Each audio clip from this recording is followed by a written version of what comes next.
incredible successes of our military.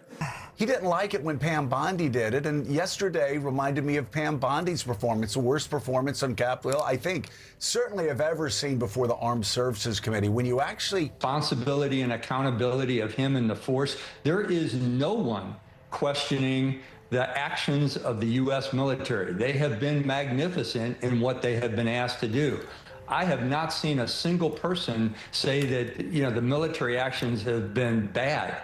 What the question is what's the end state? What comes after the military? What hits the next sets of decisive points in Iran, according to the theorists? From a long time. I think he was ready to make a deal a while ago. I think some people made it difficult for him to make a deal, but we talk more about Ukraine. But which war do you think ends first? For a while, is that the Ukrainians are using their ever better developed long-range drone capability to really hit Russian refineries and other infrastructure way behind the front line. And we actually saw that in the last few days. They hit a refinery in a place called Tuapse, and it produced these spectacular black smoke, billowing smoke that covered the town. And they did it repeatedly over several days, so probably putting a refinery that's critical for providing fuel to Russian troops in the battlefield, probably putting that out of business. And so the Russians know they're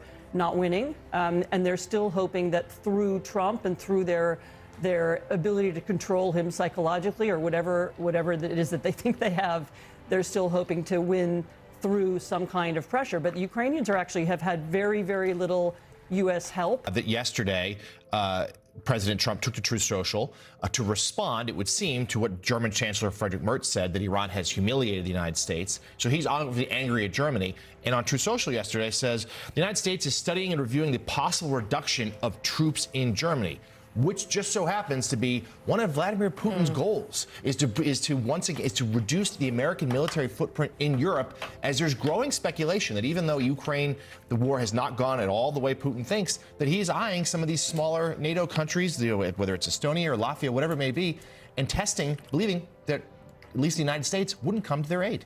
So European countries are now, first of all, acting on the assumption or preparing for some kind of desperate Russian move as it becomes clear that they can't win in the war in Ukraine, maybe another invasion, maybe some kind of attack on a NATO state. And while they're having that conversation, they're also asking, and they're doing it in public now. So it's not it was behind the doors, behind closed doors for a long time, and now it's in public. They're now asking, would the United States come? And if it's not going to, are we prepared? And so one of the reasons you're hearing this kind of language from Europe is because that's now the ongoing conversation, is what will we do and how will we react? And there are preparations being made along those lines. I mean, again, nobody wants to break the U.S. relationship. And if you go kind of one level down, if you get generals talking to other generals, their relations are as good as they always were. And actually, the U.S. is using German bases in Iran all the time, every day. And there are military exercises between the U.S. and NATO and U.S. and other allies happening all the time. And so the breakage and the bad blood in the relationship is really only coming from Trump and from the cabinet, from the very highest levels. Lower down, everything is as it was. And I know you've been covering the royal visit here to the U.S. as well. It was noteworthy to a lot of people, I'm curious if it was to you, that King Charles made a point in his address to Congress of highlighting the Ukraine cause and the need to continue supporting them in the pursuit of freedom and pushing back against authoritarianism. What did you make of that direct call inside that chamber? Oh, I'm sure it was. I mean, I'm sure it came directly from the UK government, and it was meant to be heard. It was also really important that it happened in the context of Charles mentioning 9/11 and mentioning the NATO reaction after 9/11, which is something Trump has downplayed or maybe doesn't know very much about. Because for the British, this was very important. They fought in Iraq, they fought in Afghanistan.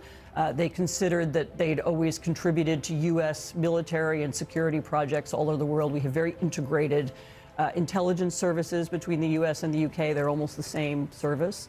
So I think it was Charles reminding Trump of this long relationship and also reminding him that Ukraine is a really important security issue for Britain. It's not just a random thing happening somewhere in Eastern Europe, but the Europeans understand victory in Ukraine as a way of securing everybody's security, and therefore including the U.S., which is so involved in the European economy and European defense. And General, how fascinating. You just had, within the year, Great to hear J.D. Vance and being petulant, humiliating himself in front of the world by yelling Great to hear former at Zelensky, who's leading freedom fighters against Russian invaders. You had the president said the same thing. bellowing that Zelensky and Ukraine had no cards. Great to hear going across the Middle East, to the Saudis, to the Emiratis, to the Qataris, to everybody else. Even being kind enough to offer to us this technology that is pushing Russia back by the day. It is frighteningly effective military technology. As General Petraeus said this past week, if you want to see the future of warfare, go to Ukraine. You'll see it there. But by doing this, we've made ourselves less relevant and less needed in Ukraine. We're making ourselves less relevant and less needed in Europe. Certainly, with the president's pronouncement yesterday, going to make ourselves less relevant and less needed to Germany, who sits at the center of Europe and is an industrial power that will continue to grow in the future.